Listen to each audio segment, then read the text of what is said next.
Kitabu cha Wakolosai sura ya 3 mstari wa 16 na 17 anasema, neno la Kristo na likae kwa wingi ndani yenu katika hekima yote, mkifundishana na kuonyana kwa zaburi na nyimbo na tenzi za rohoni, huku mkimwimbia Mungu kwa neema mioyoni mwenu, na kila mfanyaro kwa neno au kwa tendo, fanyeni yote katika jina la Bwana Yesu, mkimshukuru Mungu Baba kwa yeye. Huyu mtu lazima awe na neno. Hasa lile neno ili lipatikane, lazima awe msomaji wa Biblia. Lile neno likikaa kwa wingi ndilo linalozalisha vitu.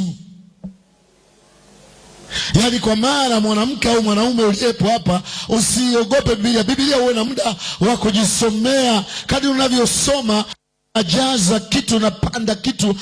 Kitu ndicho kitakachoweza kuzalisha kitu kingine katika maisha yako. Hasa leo hatuna wasomaji na zimekuja simu na mitandao. Leo ni kuangalia tu games ndio wanazoangalia, au comedy ndio nyingi, ndio zinavyofanya vitu vya namna hiyo. Kwa hiyo tunaona vitu vya namna hii, lazima neno la Kristo likae kwa wingi, uwe na muda wa kujilisha neno la Mungu kwa njia nyingi. Moja, kwa kusoma, lakini pili, kwa vile unavyoandika yale masomo uyarudie, yatengeneze kitu. Na ndio maana pia hapa kanisani kwetu tuna Sunday school, tuna walimu wazuri. Kadri unavyokuja, unavyoweza kusikia na kujifunza na kuuliza maswali na vitu gani, lile neno linapokaa kwa wingi kwako, ndilo linaloumba kitu kinachoitwa huduma au wito. Hawezi kuitwa mtu kutoka kusikofahamika. Lazima uwe na neno. Wapendwa wa Yesu asifiwe. Katika kitabu cha Samueli wa kwanza, wapendwa wa Yesu asifiwe, tunaangalia kumpata mtu huyo hata kufikia wito, awe na maisha ya namna gani. Katika kitabu cha Samueli wa kwanza sura ile ya 2 na sura ile ya 3, mtasoma maandiko tofauti.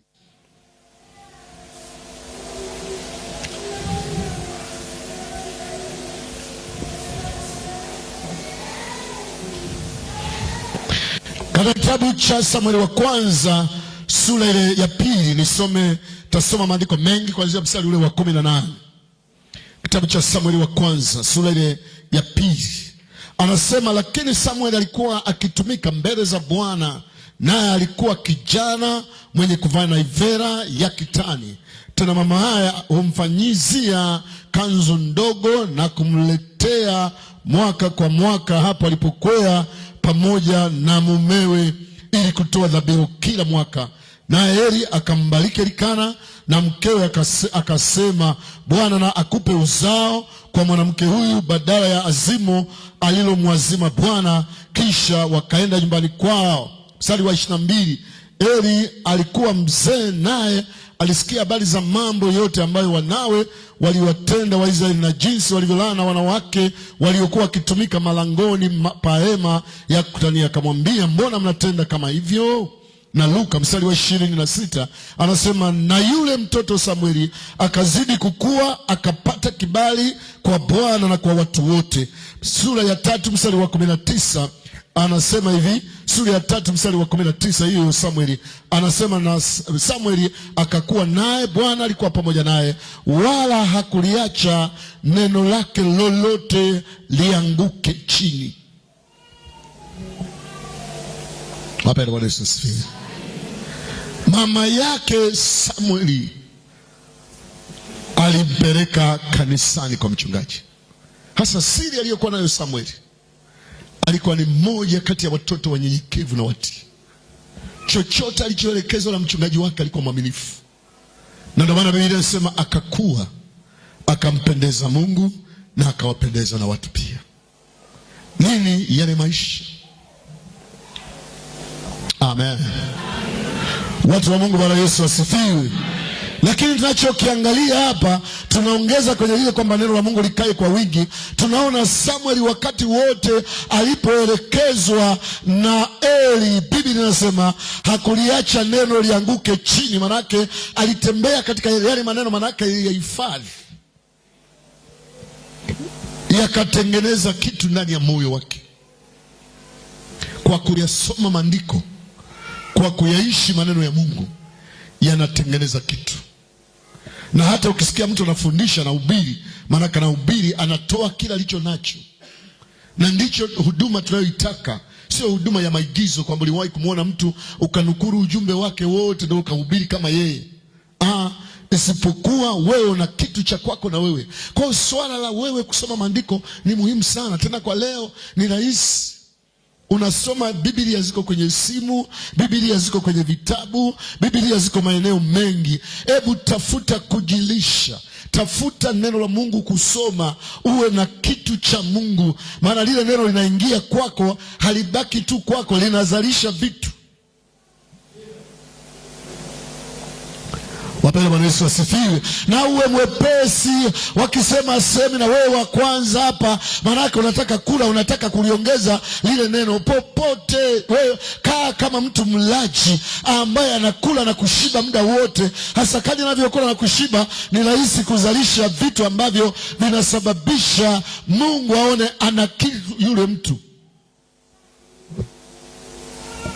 Kwa tumeona jambo la kwanza, neno la Kristo na likae kwa wingi moyoni mwako. Bwana Yesu asifiwe. Labda nimalizie andiko la mwisho katika kitabu cha Zaburi ya 119. Zaburi ya 119 na mstari ule wa 11. Kitabu cha Zaburi ya 119 na mstari ule wa 10 anasema, moyoni mwangu nimeliweka neno lako, nisije nikakutenda dhambi. Moyoni mwangu nimeliweka neno lako, nisije nikakutenda dhambi. Kwa hiyo nataka kijana ambaye anajilisha, anasoma Biblia, maadamu anajua kusoma na kuandika. Biblia hiyo sio pambo. Biblia sio kitabu cha kusomea kanisani. Biblia ni kitabu cha kujifunzia toka nyumbani. Una muda wa kusoma, una muda wa kutafakari yale maneno. Kwa anasema moyoni mwangu nimeliweka neno lako. Wapendwa, Bwana Yesu asifiwe. Watu wa Mungu, Bwana Yesu asifiwe. Hilo la kwanza litakalo kusaidia kutoka hapo ulipo kwenda mbele zaidi. Maana hata wakisema mama simama, unasimama kwa sababu Biblia unasoma. Kama usome Biblia unasimameje? Unahubiri nini? Kwa sababu lile neno linaumba vitu ndani. Sasa kama usomi, ndio maana unabaki kama unashangaa tu, mwingine unakuwa mwoga, mwingine unakuwa namna